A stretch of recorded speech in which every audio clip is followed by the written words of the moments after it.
Get our Panopto going here. How is everybody? Glad to be back at it, back in class, having a good time. I know. I can see it in your faces. Same drill. Gonna pass around the roll. 8:30 on one side, 9:30 on the other. Names only.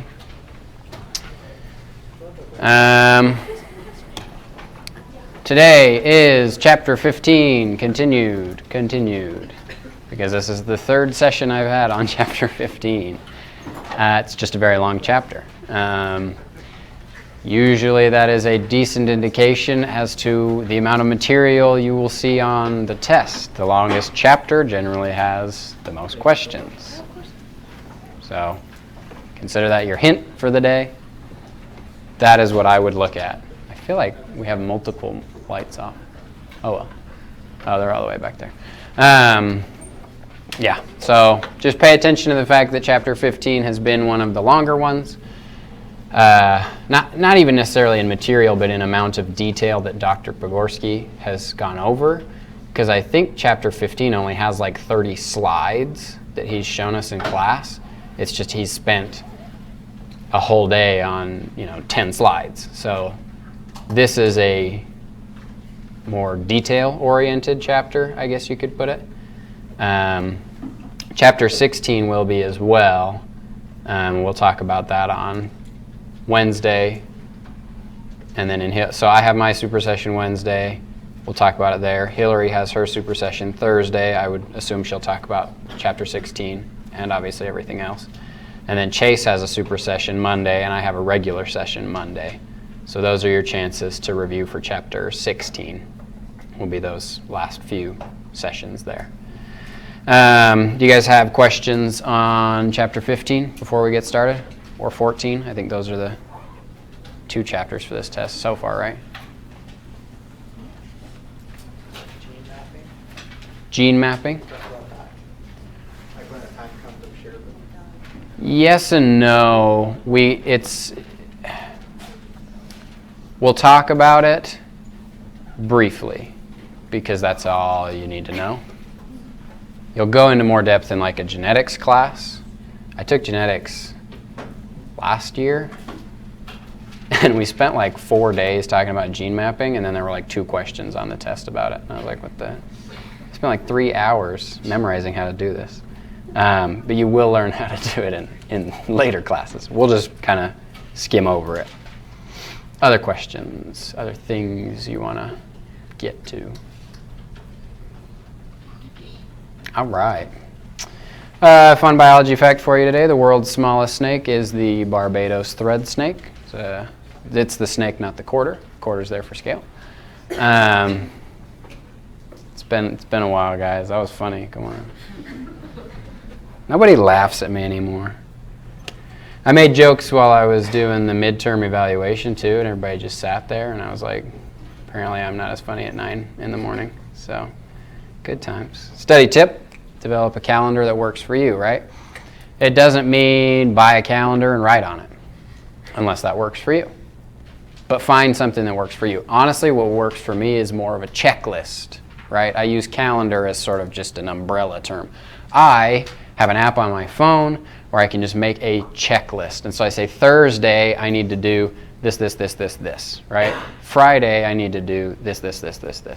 Saturday, doesn't matter. Sunday, nobody does anything. Monday, I still do stuff over the weekend because I'm a senior. And Monday, this, right? And so then I can go through it and just check them off. And I put them in the order that I plan on doing them.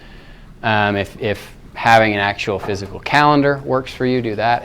If setting reminders in your phone, I don't know, that's all I got. I'm not very creative.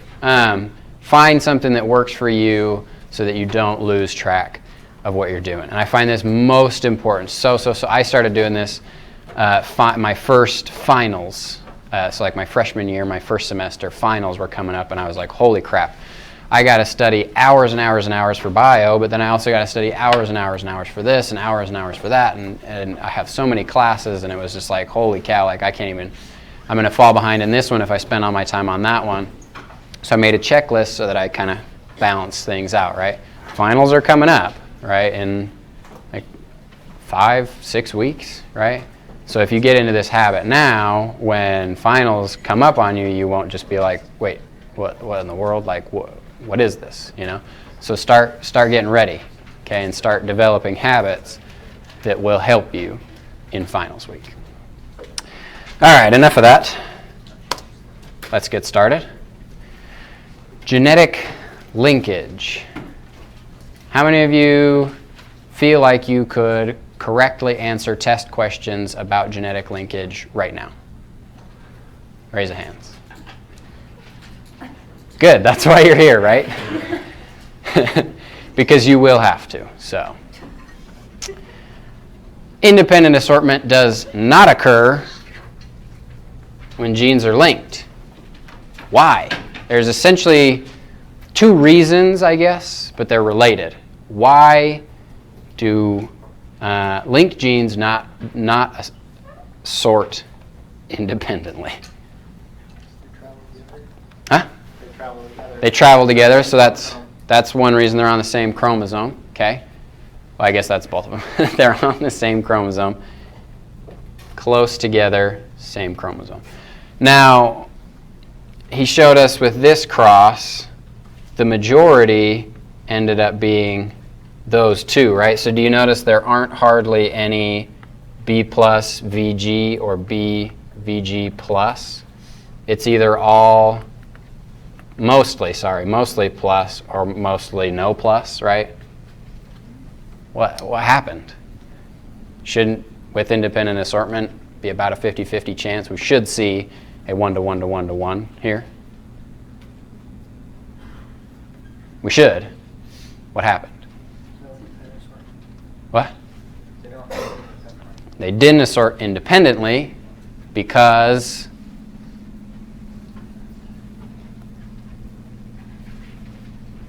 I will literally do this until someone says the two words. Good night, guys. You're supposed to participate. Cal. There's only like 50 of you in this room. I can look each of you in the eyes for real. When we're in class, I get it because you sit in the back and there's 480 other people in front of you, but I'm right here. The genes are located so close together on the chromosome, and they're on the same chromosome, that they can't sort independently, right? Because independent assortment is switching chromosomes from one side or the other at a random 50-50 chance. But if it's on the same chromosome, it doesn't matter where you put it, it's on the same chromosome, right? So really the only time when B plus and VG plus separate is when there's crossing. Perfect. But, and that's exactly right, and it brings up a valid point. So why are we still seeing mostly non-recombinant, or the linked genes staying together, even if there's crossing over? Wouldn't crossing over separate these? I mean, it does, but shouldn't we see much higher percentages of separation? We don't, logically. Why not? You guys are struggling today. It's because they're close together, so it's less likely to cross over. Yes. Crossing over is like a blind seamstress. Here's our chromosome, okay? Here's our linked genes. Crossing over comes in, oh, this is going to be bad, with a pair of scissors, right? And just cuts in half. And does not look, does not pay attention. It's literally blind, right? It just takes one end of one chromosome and another end of another chromosome and just starts hacking to bits and putting stuff everywhere, right? So it's completely random. So the closer these genes are together, the far more likely it is that even if they do cross over, they're still going to cross over together because they're right next to each other. So you have to get that pretty lucky hit right between the two of them to actually separate them. That is literally the only way you're going to get these linked genes apart from each other. So that's why I think in this case this was like 42%, and so the other were, what would that be, 8 and 8? Right? So it does happen, right? Especially when you're looking at tens of thousands of crosses, right? With these fruit flies, we just throw them in there and they go nuts, right? You're looking at hundreds and thousands of crosses, you're going to get some, but it's just such a low percentage because it's so hard to hit that sweet spot between two genes that are right next to each other, right? You guys see how that happens? Does that make sense? So the idea is that they're just close together. That's all that makes them linked, right? They don't have to be related, and we'll look at an example of a linked gene that humans have that they're not related at all. They have nothing to do with each other, right? It could be eye color and like amount of body hair, right? Hairy people don't like always have blue eyes, you know, and not hairy people don't always have green eyes. They're not related in any way. They're just next to each other on the chromosome. That's a weird example. So when you're talking about the 8% and the 8%, the 8% would be like you get a B plus with a VG and then a B with VG plus. Oh, I'm using the wrong picture, aren't I? Because this is the 42.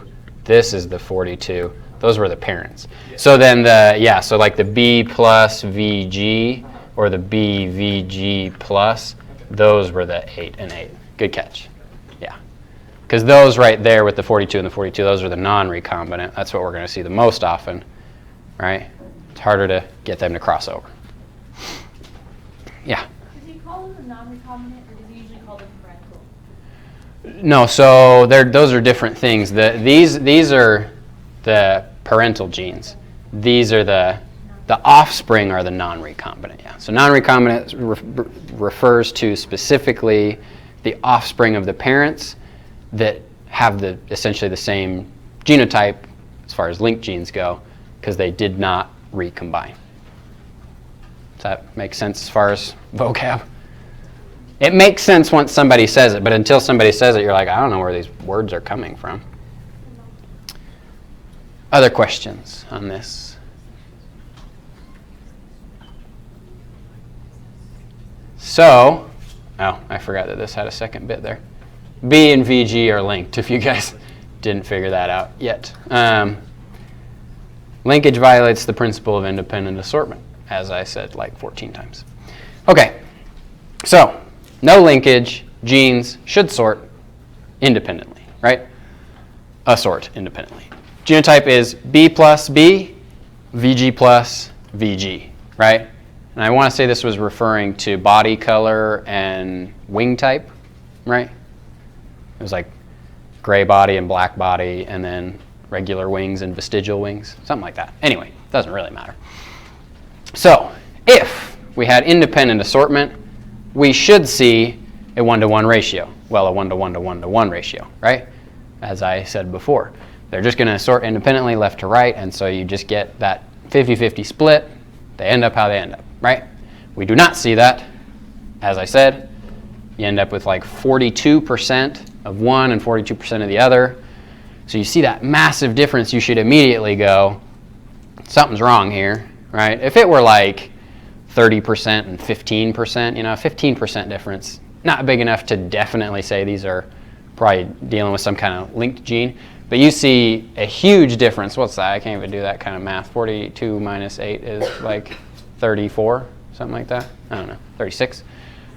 Linked genes, right? That's a huge percentage difference, okay? So that's what I would look for. If you're given percentages or ratios and you see such a big difference, start thinking this is probably a linked gene. So the 42 to 8 is just, with this example, like that's not the set number when there's linkage? I don't think so, because there's so many factors. Especially some linked genes could be like right next to each other. A few others could be, a gene or two apart. They're still linked, but the ones that are a gene or two apart probably have a little bit more recombination. So yeah, you'll see some variance in these percentages, but if you're seeing like 25+%, I don't know if there's like a bottom line rule, but it'll be pretty obvious. It'll be like 25% plus difference between them. That's when you should go, these aren't assorting independently, right? You guys see where I'm going with this? 2 people nodded. Everybody else looked at me like I'm an idiot. Not wrong. All right, so to beat this into your head one more time, what genotype would we see if those assorted independently? It's got to be D, right? It's just, this could line up on one side or the other, right? They can switch. Doesn't matter. It's 50-50 chance because it's independent assortment. And so they'll, in one pair, it'll be, I know this is a horrible way to show you, but it's a lot faster than drawing. It'll be like this, and then with independent assortment, another one could be like this, right? And so you just have different ways of pairing up different chromosomes, okay? So you get a 1-to-1 to 1-to-1 when you're dealing with 4 genes, right? Excellent. Yes. So, nail patella syndrome. This is a linked gene, okay? What happens is you have an excess growth in your knees and elbows, right? So, in case you couldn't tell, he has slightly large kneecaps, his patellas, right? And his elbows kind of jut out. Look, he has no fingernails. So, hence nail, patella. It affects your fingernails and your patellas and also your elbows. I think they didn't want to call it like nail, patella, elbow syndrome. It just, we can't put them all in there, right? You get these weird growths in your hip bones right here, right? Where it starts to poke out a little bit. Okay, they call them horns because they just kind of look like horns right there.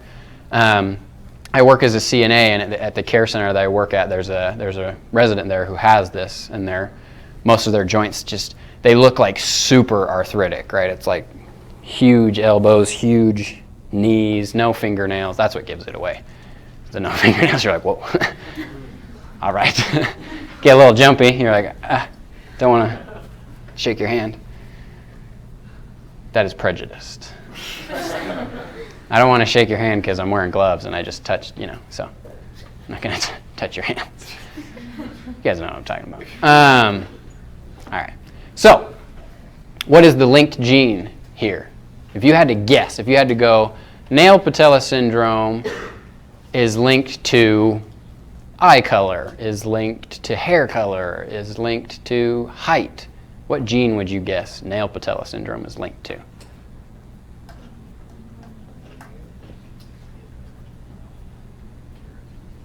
Everybody looks real confused. It's because you can't guess, right? I wanted to point out to you guys, there's no relation. Nail patella syndrome is linked to your blood type. If you have A-type blood, or I don't know exactly how it works, but your blood type, and if you have nail patella syndrome, right? So it's not saying everyone with O blood type is going to have nail patella syndrome. We have a lot more people with this syndrome. It's just that the gene that would cause nail patella syndrome, if you had it, is right next to the gene for your blood type. So they started saying, everybody with nail patella syndrome follows a specific pattern of blood type, right? And there's big percentage difference between the recombinant and non-recombinant linked gene, okay? Just wanted to show you guys a real world example. Yeah? So on a chromosome, is it the gene that's directly next to the next one? Like, as if like they were like a set of like a Lego tower, and it's the bottom layer and the next one? Is that the linked gene, or can it be linked to like a couple? It could have a few in between it, or it could even just have a lot of empty space in between it. It doesn't ever necessarily have to be genes. So they don't have to be touching. They're just very close. Obviously on like a microscopic scale, right? So we're talking nanometers. Everything's close, but it's a couple genes away at most. That way the recombination and that random crossing over is just less likely. Yeah. So they don't have to touch per se. Other questions? How's it going?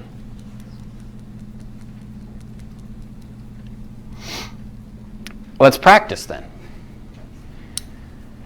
I'm not going to say anything except I'm just going to ask you to look at the picture, interpret the information, and tell me whether or not this is a linked gene. Okay? Take 20 seconds, look at the numbers, look at the genotypes, phenotypes, ratios, all that. Decide for yourself. Linked or not?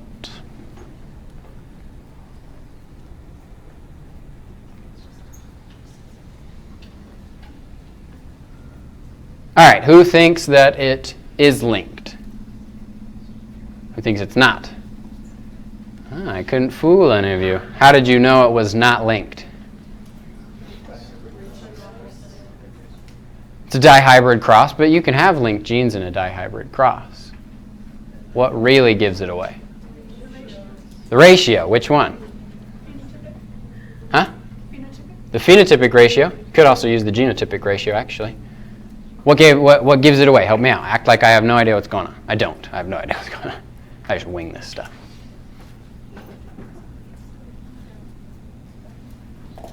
There's not a big of a separation Right. between them, so Yeah. like they all seem to kind of follow the same ratio. Yeah, this is a pretty normal distribution for a dihybrid cross of a dominant recessive trait, right?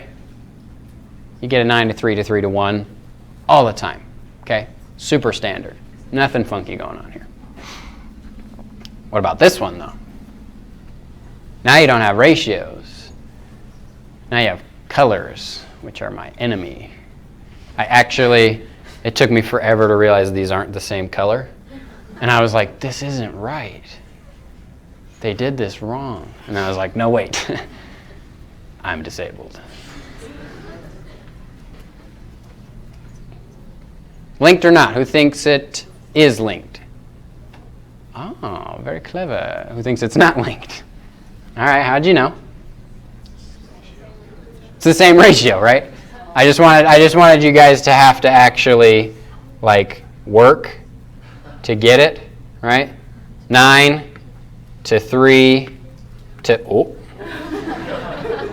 3-to-1, right? Same thing.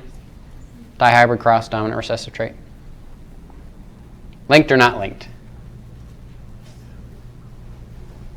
Take a second. Take a second.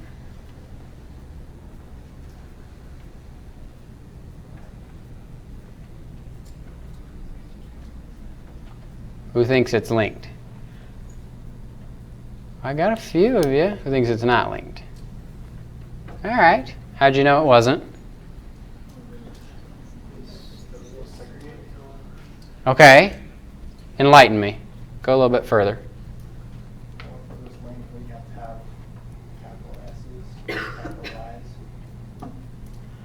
So if you went through and you said big S and big Y are obviously dominant, right? So we got 1, 2, 3, 4, 5, 6, 7, 8.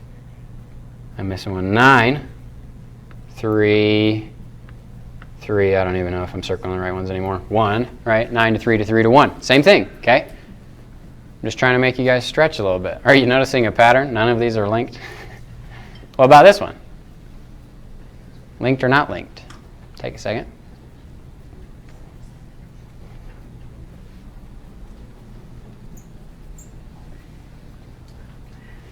Who thinks it's not linked? Who thinks it is linked? Ah, you guys are smarter than I anticipated. How'd you know? Big gap, right? 30% difference. So almost all of them, 80% of them, were the non-recombinant gene, right?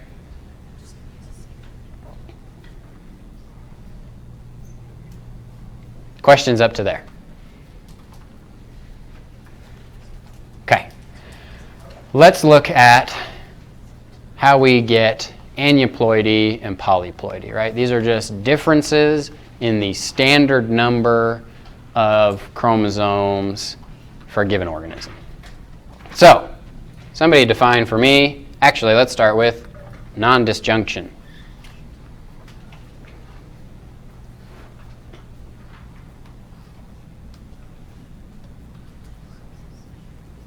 Oh. The anaphase doesn't happen correctly and that's one too. Yeah, and so what happens?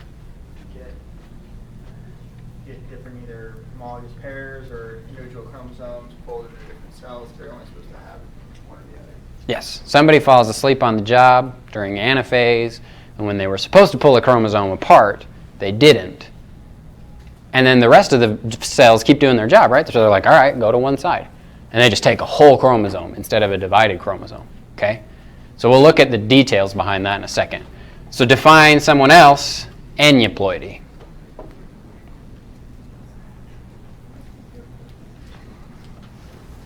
Is that like too many or too little chromosomes in a single cell? Yes, how many too many and too little? One. If we have one too many or one too few, n plus 1 or n minus 1 are aneuploid cells, right? Well, again, we'll look at how we get to n plus 1 and n minus 1 in a second here. Just got to define some vocab first.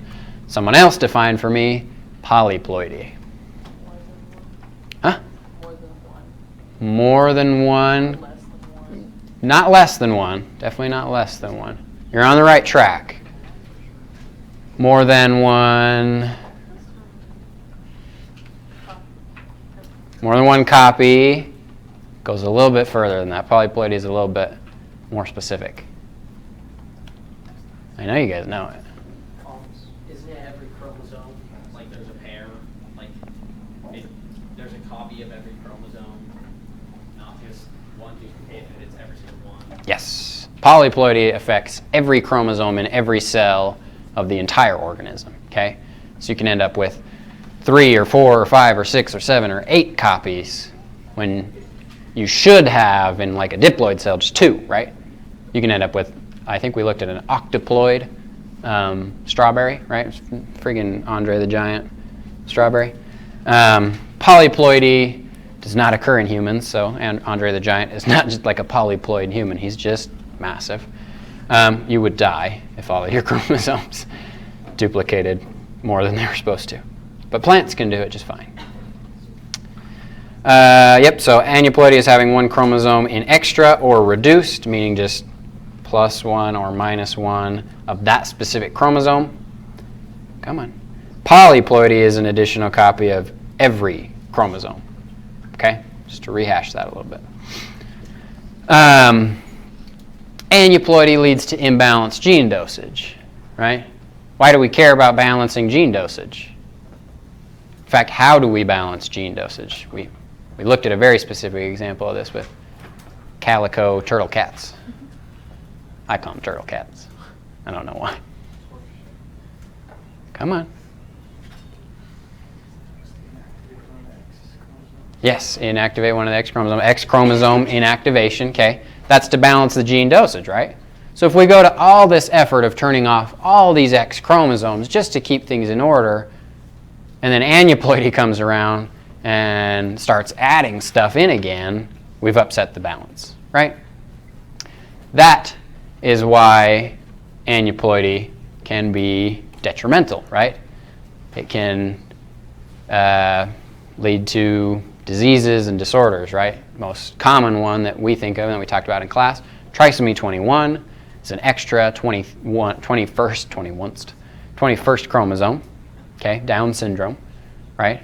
These individuals have one too many chromosomes in each of their 23rd pairs. Their gene balance, their gene dosage gets imbalanced, and that's where some of those side effects typical to Down syndrome are seen, right? So essentially just understand aneuploidy imbalances our gene dosage by adding too many genes or removing too many genes. Now things are out of whack, and you can see all kinds of issues. I want to say there's like trisomy 18 and trisomy 13. There's a few kinds of trisomies, and then obviously haploides. I can't remember what the term is. When you have one, when you should have two. Right? Works either way. Aneuploidy is one too many or one too few. So Down syndrome occurs when we have one too many of the 21st chromosome? Yes. Does it also occur if we have one, like if we only have one 21st chromosome? Or is No. that a different? I don't know if that's even a thing. I don't know what that would do, but Down syndrome is specifically one too many 21st chromosomes. So it's always a trisomy, meaning 3, when it should be 2. Other questions? All right. How does it happen then? We already said, anaphase, something goes wrong and it gets pushed to the wrong side. Let's actually work through it step by step. So meiosis 1, we take our homologous chromosomes and we send one to one side and one to the other side, right? But if somebody doesn't do their job and we accidentally send both to one side, then the resulting cells will have all normal, or sorry, not all normal. They'll have 1, 2, 3 whole chromosomes, right? And so you end up with a separation of 3, and now this cell has 3, and this cell has 3, when it should have had 2, right? Remember back to how meiosis functions normally. The other resulting cell, because we stripped that area blank, just has this one chromosome to rely on, so we split that one in half. Now we only have one chromosome to give to each cell, so now they end up with just one chromosome when they should have 2, right? So, for example, someone with Down syndrome would have inherited that gamete, right? Aneuploidy also will lead to termination of lots of human pregnancies, right? A lot of miscarriages and things like that, stillbirths. It's just because you have one aneuploid event, you're going to have more and more, and they kind of cascade on top of each other, right? And that N-1 cell cannot perform meiosis the way that it should, right? You're going to end up with just a bunch of N-1 cells over and over and over and over and over. So it partly depends how early aneuploidy happens in development of a fetus, right? If it happens super early, the majority of that fetus is going to end up with N+3 or N-1 cells, right? If it happens a little bit later on, it may not be global, meaning like the whole organism ends up that way, and it may survive to live a happy life, right? Other things that will affect it are just that gene type. So for example, trisomy 21, I don't know exactly what it is, but that one seems to get past the checkpoints, right? I'm sure there's an actual genetic reason behind that. I don't know exactly what it is. Trisomy 21 just happens to get past the checkpoints more frequently, more easily.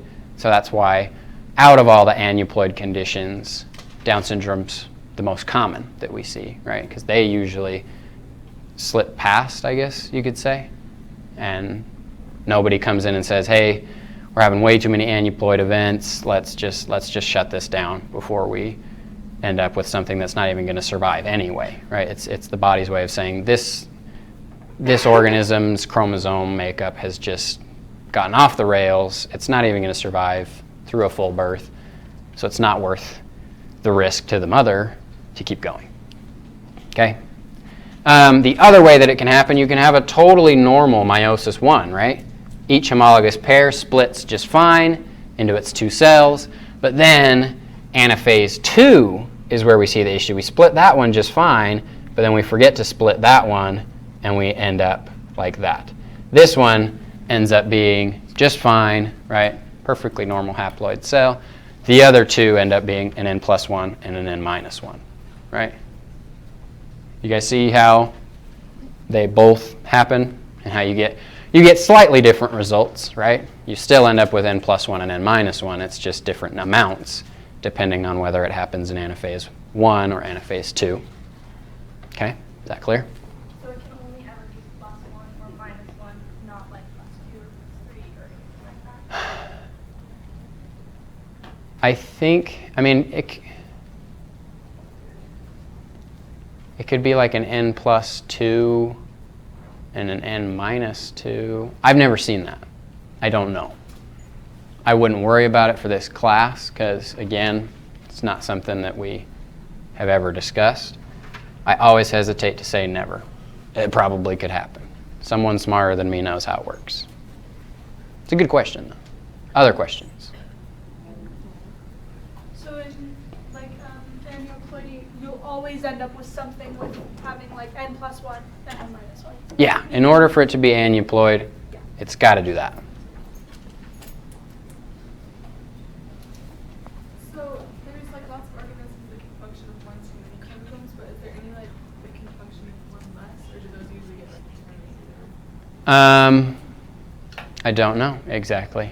if I had to take just a wild stab at it, I'm pretty sure there are organisms that can get by on an N-1 sort of basis. I only know of like trisomies, you know, so not sure. Probably. Worth a Google, right? Not going to be on your test. Other questions? I feel bad when I say that. I'm like, I don't know. But I don't. And you don't need to. So save everybody's time, right? No? Just not going to react. Okay. 2 people. You guys are having a hard... We give you 1 day off. And... Right, so again, let's look at this. See how we all have 2s, 2s, 2s, 2s, 2s. The issue arises in that 21st pair. There was an aneuploid event. Ended up being N+1, right? Got 3 copies of their 21st chromosome. Leads to Down syndrome. Okay?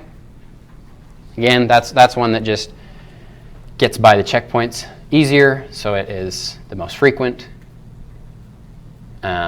There are, I'm like 95% certain there's a trisomy 18, and I want to say there's a trisomy 13.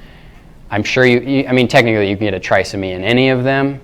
Those happen to be the ones that tend to get by easier and tend to survive to at least childbirth more frequently. Okay, so polyploidy. We already talked about it. It's an extra copy or multiple extra copies of every single chromosome in every single cell, right? So a diploid is not considered polyploid, right? It's got to be at least triploid to be considered polyploid, right? So tetraploid, right? Tetra meaning 4, just means 4 copies instead of the traditional 2 copies, right? Now, in humans, as I mentioned, this is terrible. You will not survive to childbirth. Okay? This is the kind of thing. It probably wouldn't even get past the embryo stage, right? It would be about 16 cells big, and the body would go, there's just something vastly wrong here, and it would not survive. Okay? Plants, on the other hand, thrive off of this kind of thing, right? That's how we get those gigantor strawberries that you see in Smith's, okay? You just, and nobody's doing any funny business. Nobody's injecting anything into these. They're just breeding them right so that they have polyploid events and all their chromosomes get overduplicated. In a plant, that just means more cells, right? And they just push and push and get bigger and bigger, right? So you get huge tomatoes because they just have more cells. Humans, it doesn't quite work that way because we have such, specialized cells. You don't want bigger eyes. It's not going to help, I promise, right? It's not, and it's not going to be uniform either, right? Notice that strawberry isn't exactly perfect, right? So you wouldn't just be 4 times bigger everywhere, right? You would be all kinds of, I don't even know what, because it's not even possible, right? But plants, this is good. This is how they outcompete others, right? That strawberry has more seeds because it has more cells, reproduces more often. So polyploidy is good for plants. So can you selectively breed that? Yeah. So you could just, if you crossed an 8N with another 8N, you just get more 8Ns, and you can even get more polyploid past that, and you can get 16N, and I don't know if you can go to 64. You got like in what's that called? Cloudy with a Chance of Meatballs 2, the talking strawberry thing that's like this big. Someday, right? We'll get there. We probably shouldn't, but yeah. So about 40% of flowering plants arose by polyploid formation, right? They eventually became so polyploid that they became a different species. They had so many extra chromosomes, they had so many different genes that they're not even the same species anymore, right? And it's just a chain effect, and they just make more and more and more polyploid organisms. So good for farmers, well, good for farming, bad for farmers, right? No, it's not. If you had a polyploid farmer, he'd die, right? Good for farming, bad for farmers. Remember that on the test. You'll be tested on that. Yeah, sorry. Sorry, I just have a question about polyploid. So you showed us like the 3 different kind of chromosomes that all got repeated like 4 times. Do they all have to be repeated the same amount of times? So you couldn't have like A that was repeated 3 times, and B that was repeated 6 times, and C that was repeated like. So you're wondering if this one could be like 3N, if that one could be like 5N, if that one could be like 7N. I don't know. I would venture the guess that no, because it should be the same mechanism copying these chromosomes. As far as I've ever seen, it always ends up being just the whole organism is 4 or 5 or 6 or 7N. I always hesitate to say never, but for this class, it's just going to be the whole organism is 3, 4, 5, 6 plus N for the whole thing, right? But I don't know. I'm not a geneticist. So, other questions up to here? No? We didn't get to this slide in class, right? I'm not going crazy? Okay. I wanted to just briefly show it to you to kind of give you that head start. It was in the slides, and I was like, I'm going to get rid of it. And then I was like, well, we might as well preview it, right? So these are different ways that chromosome structure can change. There are 4 kinds. There's a deletion, an inversion, a duplication, and a translocation, okay? If I say anything incorrect during this session, Dr. Pokorski will definitely correct me in class, okay? I'm not saying I'm going to teach you how this works and you don't need to pay attention. Dr. Pokorski has a PhD in this stuff. I'm just saying. You could delete this D chromosome, okay? Or chromosome. And you just end up with A, B, C, E, F, G. See how that D chromosome is literally just gone? It's just not there. It got deleted, okay? Pretty simple stuff. Inversion, on the other hand, we take that segment and we flip it on its head. So instead of A, B, C, D, E, we have A, D, C, B, E, right? You just took the chromosome, pulled it out. This is literal. It pulls out, it flips upside down, and it goes back in. And now it has been inverted. Duplication, and it can happen with, this could be 500 genes long. It has to be at least 2 genes long, right? You can't invert 1 gene. It would be the same thing. But you can invert at least 2 genes, right? It could be 500 long. Same here. You could duplicate at least, well, I guess even in this case, just 1. But instead of A, B, C, D, E, we have A, B, C, B, C, D, E. So we took those 2, that B, C, and copied it again. And so it got duplicated. And now there's twice as much of that specific set of genes, right? Then translocation actually involves 2 different chromosomes, non-homologous chromosomes. We take AB from this gene and MNO from that gene, and we switch them across the genes, right? This is not crossing over, per se, because we're not taking whole bits of chromosome and crossing arms, right? We're just very specifically taking, in this case, 2 and 3 genes, and they could come right out of the middle, they could come off the ends, it could be 300 genes, it could be 2 genes, it doesn't matter. It's just the fact that they're coming off of 1 chromosome and getting put onto another chromosome. It's nothing to do with the physical touching and crossing and then cutting off, right? Because that's crossing over. So do they have to switch, do they have to go across, or can M&M just go off the other chromosome and still stay there?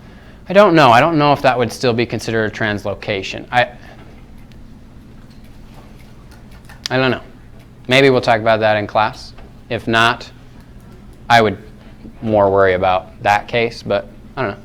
Can only one type happen to each gene, or can deletion and duplication occur? Or Yeah. You could have all kinds of stuff. D could get deleted, and then EFG could get inverted, and then HIJ could get duplicated, and you can do this however you want. When does this happen? In your genes. I know. Mutation is one of the biggest ways that this happens. And then that opens the can of worms. Well, when does mutation happen? All kinds of stuff: radiation, damage, inheritance. Mostly you see this kind of stuff with mutations, because mutations actually alter your genetic makeup. So short answer that will get broadened in class: mutation. is the big key player. Other questions? You're gonna make me regret giving you a sneak peek at class. You'll learn about it. All right. Final question. What do you guys want to learn about most in the super session on Wednesday? All. Everything.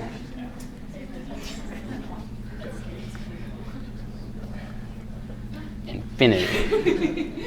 We'll just talk about chemistry and sociology and economics. Okay, so who, and you can vote once, okay, but it doesn't mean that's like all I'm going to talk about. I'm going to talk about all of these things. I more just want to gauge what you guys are feeling the most comfortable with and what you need the most help with to spend the most time on that, okay? So what do you guys want to spend the most time on? Who wants to spend the most time on A, Mendelian genetics? Okay.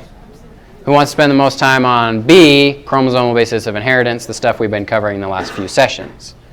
Okay. And C, Wednesday and on material. Not very many. You will change your answer when you see Wednesday's material. Okay. And then do you guys do you benefit when I use Dr. Pogorski's own clicker questions and kind of just look at them again? Does that help? Okay. Do my made-up questions also help? Okay, so we'll have all those. We won't spend a ton of time on vocab, just because that's not the most important thing. But I'll see y'all on Wednesday, ESLC 1:30, same 5:30.